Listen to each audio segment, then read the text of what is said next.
ya, adanya hancur pokoknya kan. Romo-romo ibadah, itulah kehidupan. Ya, abangnya ahli ibadah nih, adanya ahli maksiat. Rumahnya tinggal di atas yang ahli ibadah, adanya ahli maksiat di bawah. Nah, pada suatu waktu baca iblis yauman ilal abid, suatu waktu iblis datangin ke abangnya yang ahli ibadah. Wa qala lahu, dan iblis berkata, wa asafan alaik, katanya, kamu rugi kamu, kata iblis. Dayya'ta umraka fi hasri nafsi, kamu sudah menghilangkan waktu kamu karena kamu mengekang diri kamu tidak menuruti hawa nafsu. Rugi hidup kata dinikmatin gitu, kata iblis gitu. Rugi itu enak-enak kenapa kagak dinikmatin? Bogono kan yang biasa yang haram enak-enak, betul. Kata iblis, kenapa nggak dinikmatin tuh kenikmatan dunia? Ente kekang mulu hawa nafsu, itu rugi ente hidup, kata iblis. Terus apa? Wa it'amul badani, nyapein badan ente, sholat, zikir, capek itu. Sedangkan kenikmatan nggak ente nikmatin, badan ente kerjain buat ibadah, capek, ngapain hidup kayak begitu? Godaan iblis. Fatrik nafsaka ala fi syahwatiha, katanya udah bebasin aja badan kamu, jiwa kamu bebasin, turutin hawa nafsu kamu. Ini godaan iblis ke orang yang ahli ibadah, abangnya. Faqala fi nafsihi, lalu apa? Ternyata kemudian ini abangnya yang ahli ibadah, dia bilang dalam diri dia, la'alli anzil ila akhi fi asbalid dar wa awafiqahu ala ma huwa fihi min al-lazzat thumma atu. Akhirnya dia bilang begini, iya juga ya. Ya udah deh, saya turun ke bawah dan ke atas. Bukan orang sini, bukan, jauh. Bukan orang Albun ya, bukan jauh. Pokoknya dari kampung mana lah pokoknya. Ya saya sebutin kampung, takut ada saudara di sini. Adanya mabuk, kata abang yang kali itu, turun deh. Kayaknya enak juga aja nikmatin kenikmatan tuh. Adik-adik enak buat megak botol. Ane juga mau mabuk deh. Ntar abis ane mabuk, ane tobat sama Allah. Tuh, ngomongnya begitu tuh. Kegoda rayuan iblis. Katanya, ane mau turun aja deh. Ane mau bebasin nih.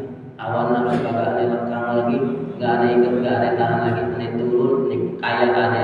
Ane mau nikmatin lezat. Fa innahu istaiqadha min sukrihi fa wajada nafsu fi hali radiyah.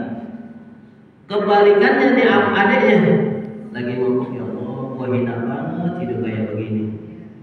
Selalu maksiat, abang gua di atas ibadah mulu, ya Allah, hina. Saya mau ke atas aja mau tobat. Gitu.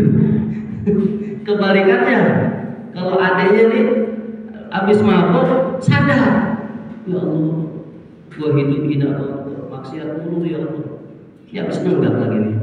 Ya Allah, ampuni saya pengen ke atas deh, ngikutin abang ayah yang lagi taat sama Allah, ibadah sama Allah.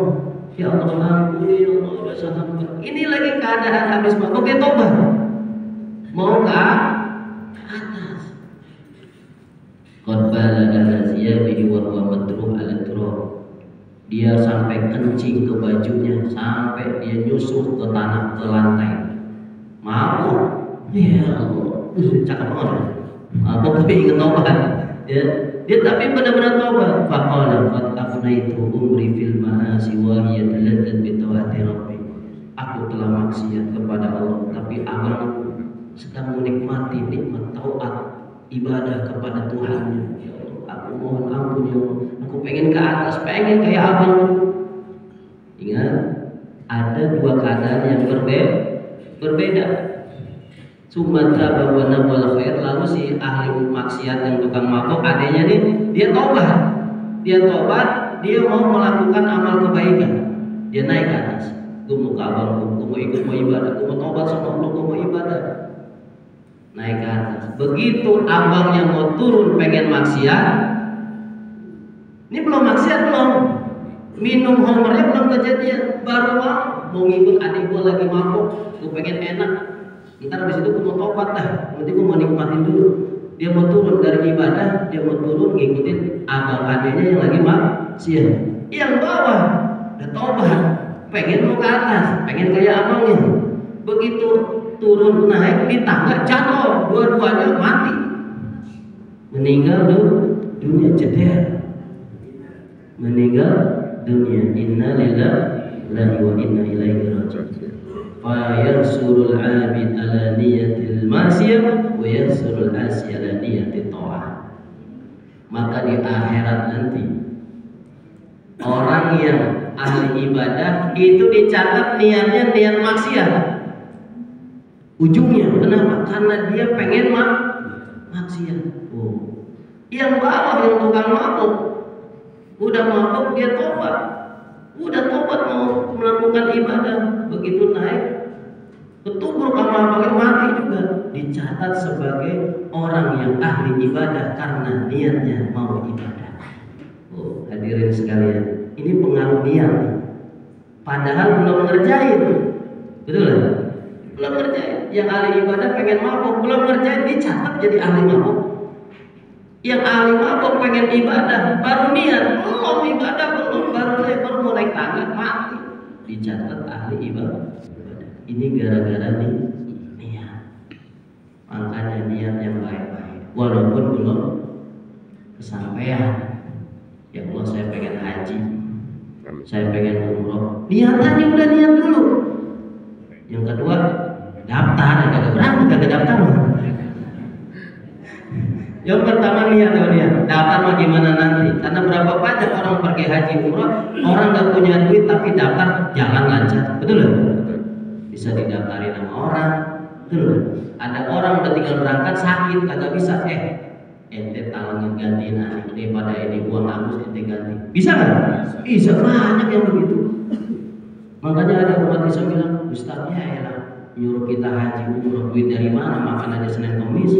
Itu dia bilang, jangan rendahkan rezeki dari Allah, yang penting niat, maka Allah kasih jalan. Kenapa? Allah memanggil bukan buat orang yang mampu, tapi Allah memampukan orang yang dipanggil. Betul? Banyak orang mampu kagak dipanggil sama Allah, tapi orang yang gak mampu kalau sudah dipanggil Allah, jalan berangkat ke tanah suci. Betul? Iya. Yang penting nih niat. Oh gitu Ustaz. Iya. Jangan takut untuk niat yang baik-baik. Oh gitu, ya udah, ya Allah, semoga aku dipanggil ke tanah suci untuk umroh. Ya mulu. Niatnya kagak. Niat dulu aja, ya Allah, semoga panggil aku ingin pergi ke tanah suci, pengen umroh ya Allah, pengen haji ya Allah. Begitu, niat aja udah niat. Masalah nanti berangkat apa enggak gimana Allah? Kalau Allah takdirkan niatnya bagus. Ya ada satu kisah nanti diceritain, ahli sufi dia sakit, tahu ada kelompok jamaahnya yang cinta sama beliau datang, dia bilang, yuk kita niat yang baik-baik, kita pergi haji yuk, niat. Kata orang, ente mau pergi haji, ente ada sakit, katanya kalau saya mati minimal niat saya udah sampai haji, kalau saya masih sehat ntar juga jadi pergi haji, yang penting niat. Tuh ahli sufi bilang begitu, padahal dia lagi sakit, kan bertentangan. Kalau mau mati ini orang sekarang lagi nanya, gue mau pergi haji, ya lu pergi haji, lu aja lagi begitu, jangan, niat aja dulu, ya pasang niat yang baik. Ya Allah, kalau saya punya duit banyak miliar, saya mau sedekah anak yatim, pengen bangun besar, niat aja dulu niat, ya niat, jangan niatnya juga jelek.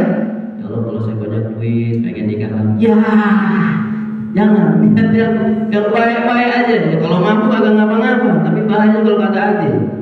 Jadi kembali lagi di sini, kisahnya apa?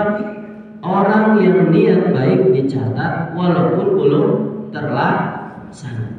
Sama kebalikannya, orang yang niatnya jelek tercatat walaupun belum dilakukan. Tapi ada hadis yang mengatakan kalau niat baik belum dikerjakan dicatat, kalau niat baik niat buruk belum tercatat kecuali setelah dilakukan. Ada tuh hadis juga yang begitu. Jadi luar biasanya Allah ini, rahman rahimnya Allah ini, kalau niat baik belum dikerjakan udah dicatat niatnya, amalnya jadi ibadah, begitu dilakukan double pahalanya. Tapi kalau niat jahat belum dicatat, tapi kalau sudah dilaksanakan kelak jahatannya baru dicatat satu kejahatan. Jadi kembali kita pada niat. Baik, ini kita membahas tentang niat. Jamaah yang dimuliakan Allah, wakilan dan dikatakan, ya, innaha tufidu anna al-amal al-adiyah tasiru ta'ah yusabu alaihi fa'ilahu idza dawa biha al-qurbah. Ada amalan-amalan yang berbentuk duniawi, tapi kalau niatnya akhirat itu jadi ibadah. Ya, contohnya makan, betul kan? Kan kayak nggak ibadah makan, minum, kayak nggak ibadah, biasa aja dunia, kerja, betul.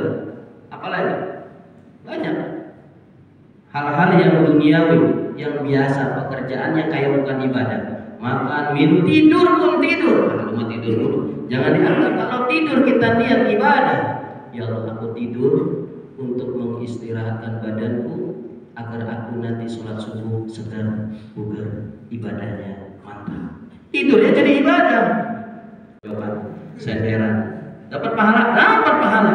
Kata Nabi Muhammad, ya Ibnu Mas'ud, wahai Ibnu Mas'ud, kau hadir di majelis ilmu, nggak bawa pulpen buat nyatet, nggak bawa buku buat tulisan catatannya, tapi kau dengarkan saja yang diucapkan tentang ilmu, itu pahalanya lebih bagus daripada menjenguk 1000 orang sakit, lebih bagus daripada sedekah 1000 kuda di jalan Allah Subhanahu wa Ta'ala.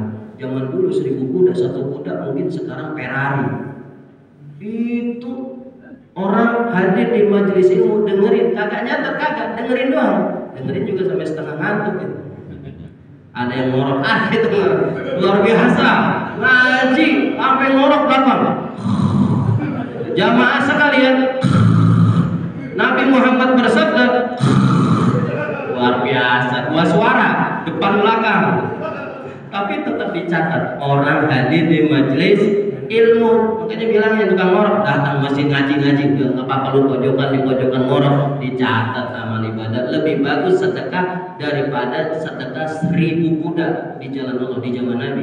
Berarti sekarang orang hadir di majelis ilmu pahalanya lebih bagus daripada sedekah 1000 mobil Ferrari. Kalah zaman sekarang, orang kaya jarang sedekah kayak begitu. Tapi orang majelis ilmu pahalanya gede. Ya, luar biasa. Makanya mudah-mudahan kita istiqomah dalam hadir di majelis ilmu. Amin ya rabbal alamin. Kiranya itu saja yang bisa disampaikan. Kurang lebihnya mohon maaf. Apabila ada yang mau ditanyakan, silakan satu pertanyaan saja. Kalau tidak ada, kita akhiri dengan doa. Silakan. Baik, alhamdulillah, karena Dian tidak bertanya, ada 2 kemungkinan. Yang pertama paham semua, yang kedua nggak paham. Terima kasih, mudah-mudahan bermanfaat. Kita akhiri dengan doa kafaratul majlis. Subhanakallahumma wa bihamdika, asyhadu an la ilaha illa anta, astaghfiruka wa atubu ilaik. Walhamdulillahirabbil alamin. Wassalamualaikum warahmatullahi wabarakatuh.